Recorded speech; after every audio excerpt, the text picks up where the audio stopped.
Heureux de vous retrouver sur Média TV Afrique. Soyez les bienvenus dans le Talk Afrique. Selon la Banque mondiale, la Côte d'Ivoire connaît une situation politique et sociale stable depuis la fin des tensions liées à l'élection présidentielle d'octobre 2020. Le pays se prépare à des élections municipales et régionales prévues cette année 2023. 2 scrutins à valeur de test pour les principaux partis, notamment le Rassemblement des Oufouettistes pour la démocratie et la paix RHDP au pouvoir, le Parti démocratique de Côte d'Ivoire, PDCRDA, de l'ancien président Henri Konan Bédié, et le Parti des peuples africains de Côte d'Ivoire, PPACI, fondé par l'ex-président Laurent Gbagbo. Quelle offre politique à laquelle s'attendent les Ivoiriens aujourd'hui? On en parle dans cette émission. Nous recevons 2 invités avec lesquels nous allons décrypter cette actualité. Brice Emmanuel Oka est avec nous. Bienvenue sur notre plateau. Merci, c'est moi qui vous remercie. Vous êtes juriste et jeune leader passionné de la politique, des questions liées à la politique en tout cas. Tout à fait, tout à fait. D'accord. Avec vous, Ghislain Congo, président du réseau ivoirien des leaders. On a plaisir à vous recevoir. Plaisir partagé. On a parlé de politique. Le RIL est apolitique.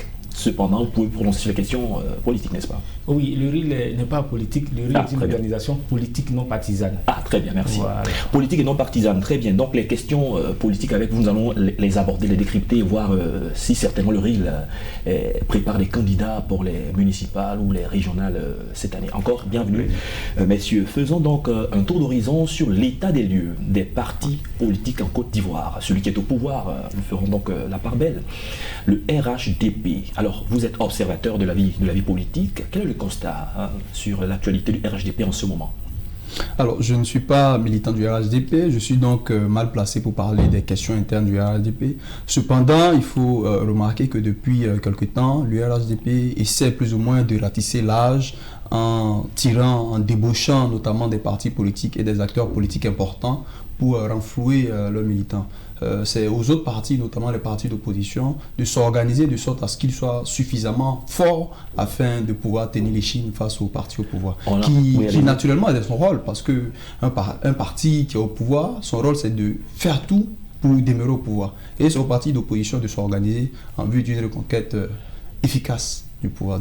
On a entendu sur ce plateau un de nos invités qui disait que le RHDP, dans sa forme actuelle, est le parti le plus structuré de Côte d'Ivoire. Est-ce que vous partagez cet avis?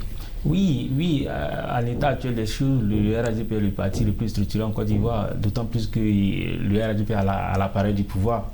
Donc, ils ont tous les éléments pour pouvoir ratisser l'âge. Donc, je pense que quand on est au pouvoir, le mieux à faire, c'est d'être structuré de sorte à pouvoir conserver le pouvoir. Donc, à mon sens, en Côte d'Ivoire, actuellement, c'est le seul parti qui est présent partout et qui, lors des élections, a quand même cette capacité-là de présenter des candidats partout. Donc c'est le parti le mieux structuré en Côte d'Ivoire actuellement.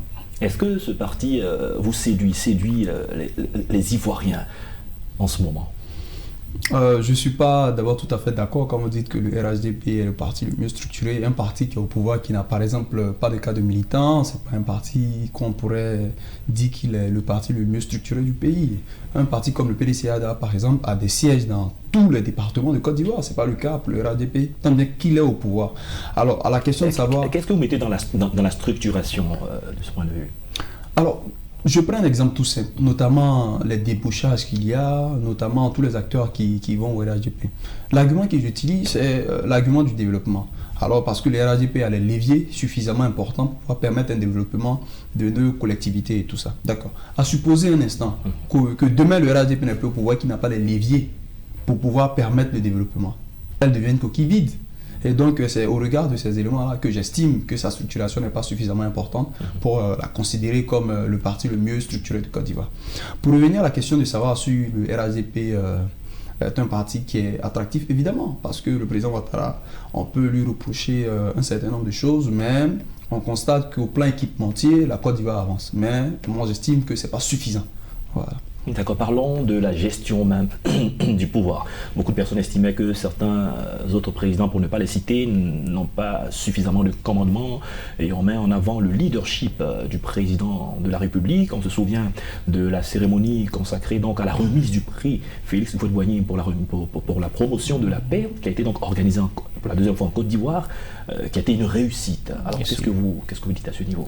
Oui, il faut dire que, la gestion du pouvoir aujourd'hui est une gestion efficiente d'autant plus que de plus en plus le président Ouattara met en place des outils qui permettent quand même une gouvernance transparente, une redistribution équitable des richesses. Au départ, c'était un peu difficile, mais au fur et à mesure qu'on avance, on a vu qu'il y a des structures qui ont été créées de sorte à permettre à tous les Ivoiriens d'avoir les mêmes chances. Donc, pour moi, pour ma part, aujourd'hui, il y a une gestion du pouvoir du RHDP, d'autant plus que les partis de l'opposition ont laissé la part belle au RHDP de gérer le pouvoir. Donc, ils ont utilisé tous les éléments à leur possession et aujourd'hui, ils sont assis confortablement. Et donc, s'il n'y a pas, comme il est dit, il n'y a pas je vais dire, une stratégie forte, je pense que le RHDP demeurera au pouvoir jusqu'à ce que, voilà, il y ait une opposition qui est capable de sortir la tête de l'eau.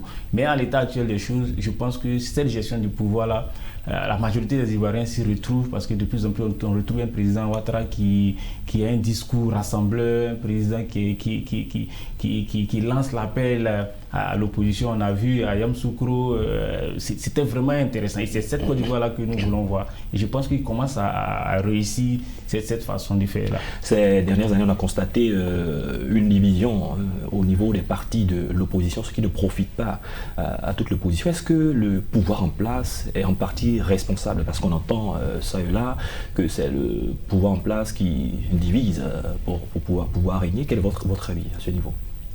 Alors, si tant est que c'est le pouvoir en place qui divise pour régner, ce pouvoir-là, il est dans son rôle.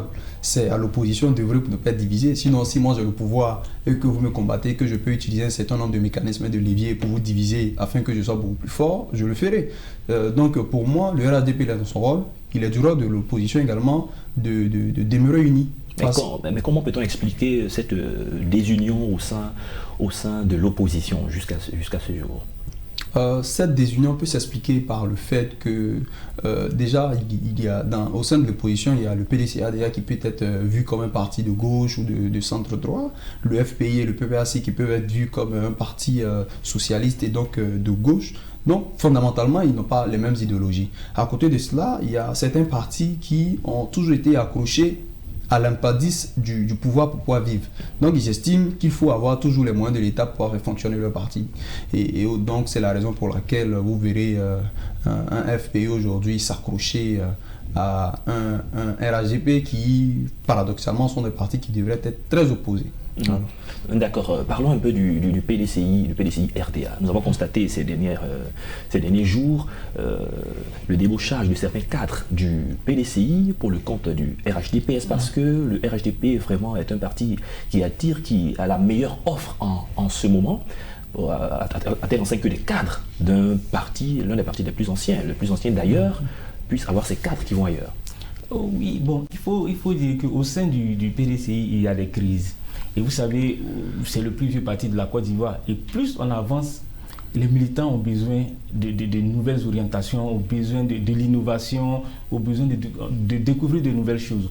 Malheureusement, et aucun ne dira pas le contraire, le PDCI n'offre pas du sang nouveau aux Ivoiriens. Et c'est ces militants-là qui ont besoin de s'exprimer, qui ont besoin d'exprimer leur leadership. Eh bien, si le RHDP leur offre cette chance-là, mais naturellement, ils vont y aller. C'est vrai, souvent les gens disent qu'ils vont au restaurant, mais ils ne vont pas comme ça au restaurant. Sinon, tout le monde allait se lever pour partir. Mais ils vont parce qu'ils ne se sentent pas à l'aise dans leur parti, ils ne sentent pas qu'ils sont valorisés par leur parti. Et si ça continue comme ça au PDCI, je pense que le PDCI va rester, comme les autres le disent, l'enveloppe vide, parce que les gens vont partir dans d'autres partis.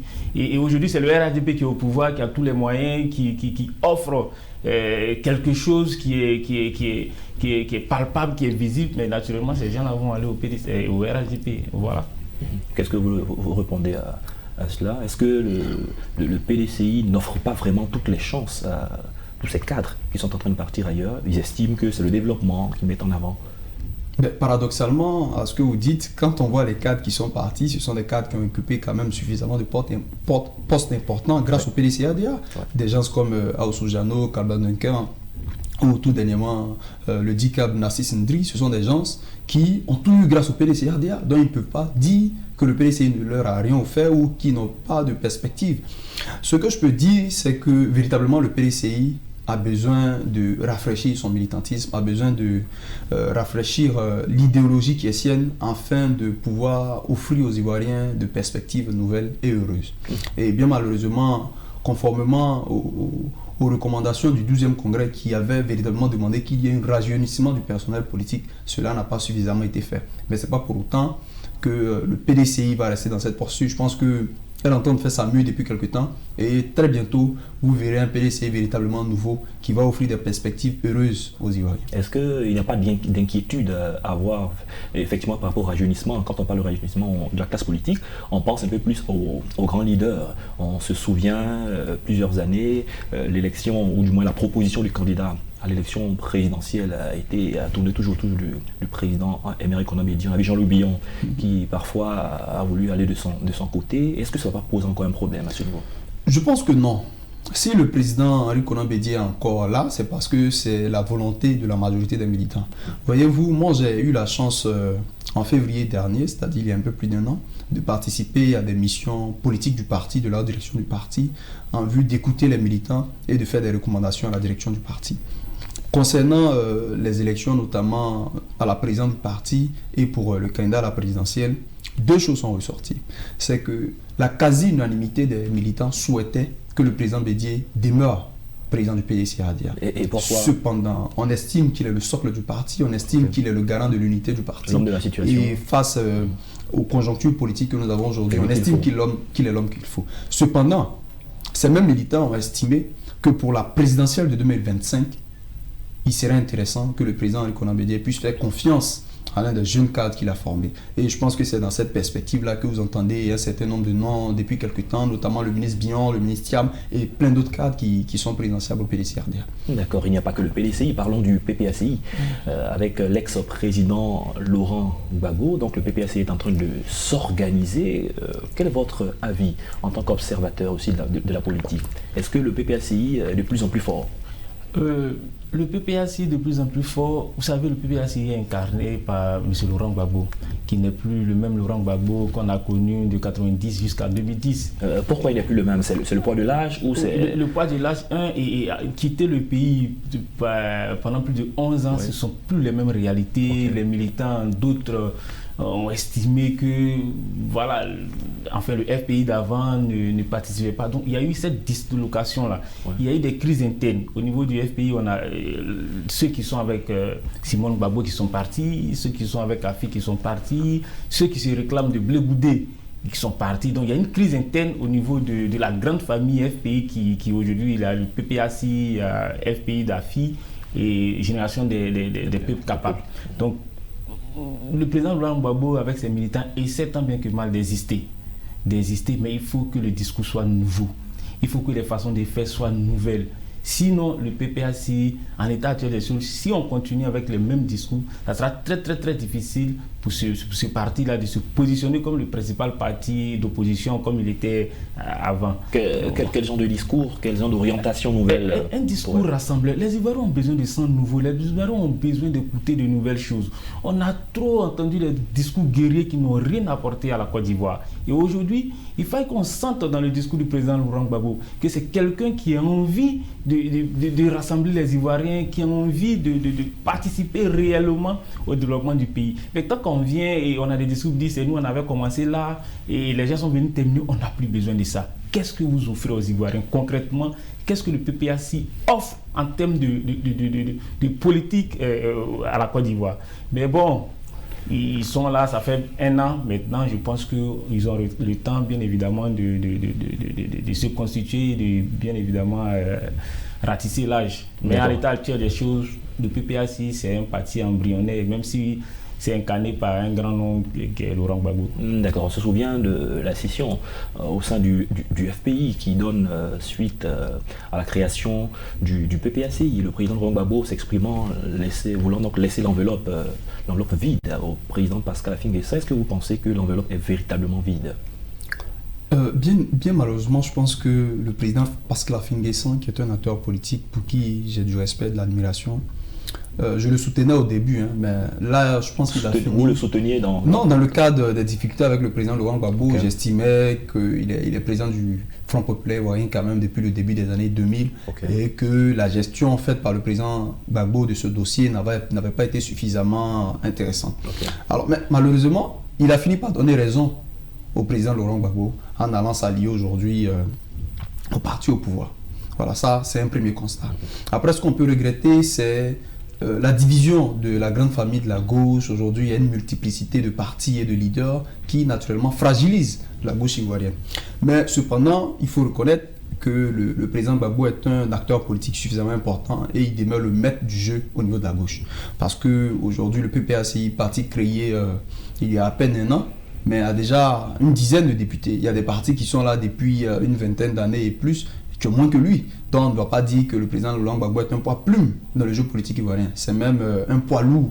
Et donc il faut le prendre en compte, notamment dans le cas des futures élections.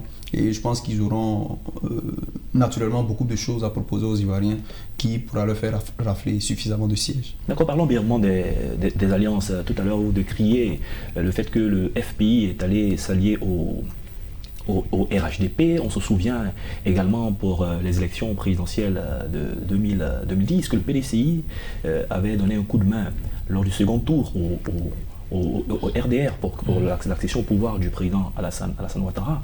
Est-ce que ce qu'on décrit aujourd'hui, on ne l'a pas fait hier? On dit qu'il n'y a pas d'alliance contre nature, mais c'est pour les intérêts qui sont politiciens. Bien sûr, mais M. Ouka le sait. Le président Laurent Gbagbo, en 1995, je crois, le boycott actif, c'était contre qui? Ou alors l'alliance était faite avec qui? C'était le FPI et le RDA. Donc quand on dit aujourd'hui que AFI est allé s'accrocher au RHDP et que pour cela on ne le soutient plus, mais c'est malsain, c'est comme si on a des soutiens à géométrie variable. Vous voyez, les alliances, malheureusement ici, on dit qu'on n'a pas d'alliance contre nature.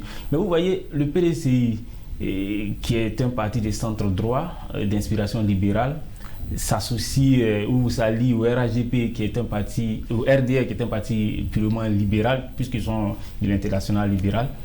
Après, on a des partis de gauche qui sont avec des partis de droite. Bon, c'est-à-dire que ça ne marche pas, mais on essaie quand même. Vous voyez un peu, ces alliances-là, je pense qu'on n'en a pas besoin. Il faut que les partis soient suffisamment forts, capables de proposer quelque chose aux Ivoiriens. Parce qu'on se met ensemble. Et c'est au gré des intérêts. Ouais. Voilà, on a des intérêts, on se met ensemble. Quand les intérêts divergent, on se rétrate. Et de cycle en cycle, malheureusement, l'Ivoirien lambda n'en profite pas. Puis, ces alliances-là même aboutissent à des pertes en vie humaine. Vous comprenez un peu? Parce que quand on crée le RADP en 2005, qui devient en 2018 parti politique, le PDCI se retire. Le PDCI va aux élections en 2020 contre Ouattara, 85 morts. Bon, ce sont ces alliances contre nature, ces alliances sans fondement, ces alliances qui tournent autour des intérêts personnels qui aboutissent à ça. Donc pour moi, il faut que ces partis-là soient suffisamment forts pour proposer de nouvelles choses aux Ivoiriens. Sinon, on va aller d'alliance en alliance et puis on ne va rien recevoir. Ce sont les mêmes personnes qui vont se retrouver, comme on le dit en griffe, pour manger, alors que celui qui est chez moi à Kongoti n'a même pas quelque chose à mettre sous la dent. Il faut qu'on offre une offre politique qui permet à tous les Ivoiriens de se sentir à l'aise, de se sentir partout où ils sont. Moi, je pense que c'est ça qu'on a besoin. On n'a pas besoin d'alliance d'un PDC ou du PPACI pour aller aux élections locales. Laisser les partis aller aux élections et puis bon, je pense que les Ivoiriens seront heureux. Il a touché un point très important, les élections locales et puis régionales pour cette année 2023. Comment est-ce que les partis s'organisent? Vous qui connaissez mieux le PDCI, comment est-ce que le PDCI s'organise pour se repositionner?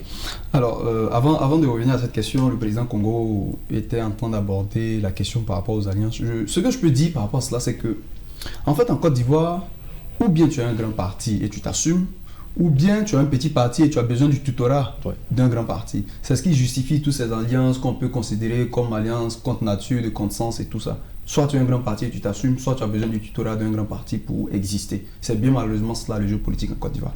Alors, concernant les élections municipales et régionales à venir, concernant le PDCI dont je suis militant, je le rappelle, est en train de s'organiser depuis quelques jours, notamment dans le cadre de l'audition de ces postulants en vue de pouvoir désigner ces candidats. Et je pense que dans les jours et semaines à venir, il y aura la publication des candidats pour l'élection présidentielle Non, l'élection municipale et régionale régionale. de cette année pour le camp du PDC-RDA. D'accord, on ne parlera pas à la place des militants comme des Ivoiriens, mais quelle est l'offre politique à laquelle s'attendent? C'est ça la question, à laquelle s'attendent la majorité des Ivoiriens aujourd'hui, selon vous?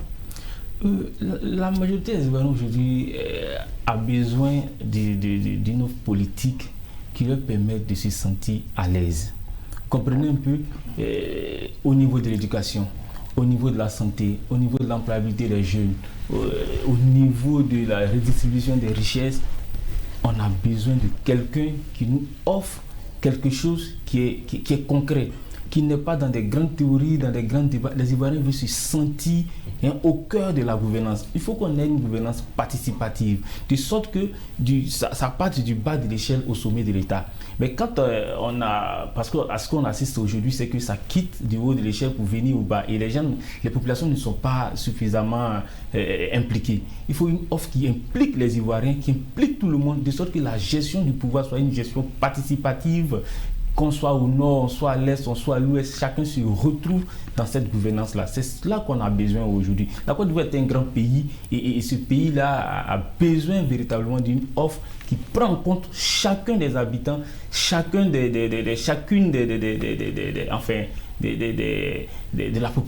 personnes issues de la population qui, bien évidemment, soient dans toutes les instances de prise de décision. Donc c'est cela qu'on a besoin.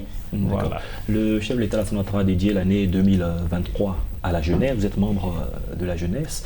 Alors, comment faire en sorte que tous les jeunes soient effectivement pris en compte? Il y a beaucoup de sensibilisation, beaucoup d'initiatives. J'ai entendu récemment qu'il faut que les jeunes des partis de l'opposition viennent à l'information.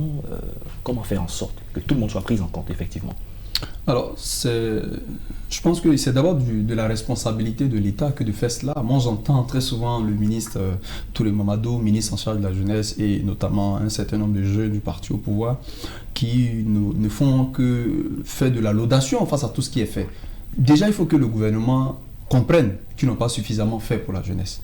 Et bien malheureusement, c'est à 2 années de son 3e mandat que le président se rend compte qu'il faut dédier une année à la jeunesse. Je pense que c'est quelque chose qui aurait dû être pérenne depuis qu'il a accédé au pouvoir d'État. La Côte d'Ivoire, c'est un pays où on a une espérance de vie de 55 ans, où l'âge médian est de 20 ans. Donc imaginez-vous, l'âge médian d'un pays qui est le nôtre est de 20 ans, et c'est aujourd'hui qu'on se rend compte qu'il faut suffisamment accorder aux jeunes. Je pense que le ministre de la Jeunesse devrait comprendre que la jeunesse doit être au cœur de l'action politique, parce qu'elle représente non seulement le présent, mais également l'avenir. Comment faire pour y arriver? C'est d'impliquer tous les acteurs politiques, tous les acteurs de la vie sociale, qui qu'ils soient, d'où qu'ils viennent. Et je pense qu'après toutes les réflexions, on pourra faire des propositions suffisamment importantes et pertinentes pour que les jeunes soient suffisamment intégrés dans les filets sociaux, qu'ils puissent avoir des emplois qui puissent leur permettre de vivre décemment. Parce qu'aujourd'hui, on voit plein de jeunes qui se débrouillent, qui travaillent, mais qui ont quand même du mal à joindre les deux bouts. Donc c'est une réforme véritablement importante qu'il faut pour que les jeunes puissent jouer et avoir la place qu'il faut ici en Côte d'Ivoire. La question de la cherté de la vie, est-ce que cette question est suffisamment traitée? Sinon, quel pan est-ce qu'on pourrait encore prendre en compte dans la question de la cherté de la vie? Oui, avant d'arriver à cela, le président de la République, dans son discours, a déclaré 2023 année de la jeunesse. Et je pense que c'est déjà bon, M. Oka, c'est déjà bon que le président ait pensé à cela. Mais il revient aux jeunes eux-mêmes de faire de l'année de la jeunesse une réussite. Pour ne pas que ça soit un discours faussement politique. Il faut que les jeunes se lèvent et à chaque trimestre demandent réellement qu'est-ce qui est fait pour la jeunesse. Est-ce que les jeunes qui essaient de créer des entreprises, est-ce qu'il y a une exonération sur les taxes? Est-ce que au niveau de l'agence emploi jeune, les jeunes qui déposent des projets, est-ce que c'est réellement financé? Il faut qu'il y ait un suivi de la part des jeunes, de sorte à ce que ça ne soit pas un discours politique, mais que les jeunes s'approprient ce discours-là et que dans l'application, on exige ou alors on puisse contraindre les gouvernants à le faire. Maintenant, la cherté de la vie. Bon, malheureusement, aujourd'hui, tout a augmenté sur le marché. C'est vrai qu'on parle d'année de la jeunesse, mais bon, si on n'a pas les moyens de souffrir, ne serait-ce que le transport pour aller au plateau déposer des dossiers, c'est un peu compliqué. Le carburant a augmenté, tout est devenu cher sur le marché. Il faut que les gouvernants regardent Il suffit de déboucher 10 milliards et on peut véritablement assainir certains secteurs. L'État doit réduire son train de vie pour permettre à la population au niveau de la base de pouvoir s'en sortir. D'accord, la dernière question est relative à la réconciliation. Si vous avez des propositions à faire par rapport au stade où nous sommes et comment atteindre le niveau espéré par toute la population. Alors s'il y a réconciliation en fait, c'est parce qu'il y a eu problème. Et bien malheureusement, tous les problèmes qu'a connu la Côte d'Ivoire ici depuis quelques années, ce sont des questions qui sont dues aux politiques et notamment à l'organisation d'élections présidentielles et locales et tout ça. Donc c'est de faire en sorte qu'il y ait un système électoral qui soit compris par tous et en qui tous ont confiance, afin que celui qui est désigné, si on est élu à la suite des élections, soit accepté par tous. Cela va nous éviter de rentrer dans des difficultés qui vont nous amener à chaque fois demander la réconciliation. Alors au thème de cette émission, mon parti, le PDCADA, aujourd'hui en train de faire le choix de ses candidats. Et moi j'appartiens à une délégation qui est la délégation communale de Yamoussoukro, qui connaît quelques difficultés et turpitudes du fait de ce qu'il y a deux de ses hautes personnalités, notamment le maire Kwaku Nyangbé Jean et son premier adjoint au maire, Maître Kwasi Kwame Patrice, qui sont candidats. Alors, à analyser cette situation, je pense au président Félix Houphouët-Boigny, qui disait, je cite, face à une situation où il y a soit le choix de l'injustice ou le choix du désordre, il préfère l'injustice au désordre. Et à penser à Yamoussoukro, j'estime que de ces deux hautes personnalités, choisir l'un serait non seulement source d'injustice, mais pourrait également créer un désordre qui serait difficilement réparable. Alors que choisir l'autre, ce serait faire justice et éviter un désordre. Donc j'appelle donc la haute direction du parti et les personnalités en charge de choisir les candidats de bien y penser afin qu'à Yamoussoukro ne puissions pas connaître une difficulté qui serait irréparable. On aura certainement l'occasion de revenir sur cette question pour mieux l'élucider. Nous sommes déjà à la fin de cette émission. Merci à Brice Emmanuel Oka d'avoir été sur notre plateau. C'est moi qui vous remercie. Je rappelle que vous êtes juriste, jeune leader et membre du PDCADA. Tout à fait. Merci également à Ghislain Congo, qui est le président du réseau ivoirien des leaders, le RIL. Merci pour votre expérience partagée. Merci. C'est la fin de cette émission. Merci à tous de l'avoir suivi. Bonne suite de nos programmes sur Medi 1 TV Afrique.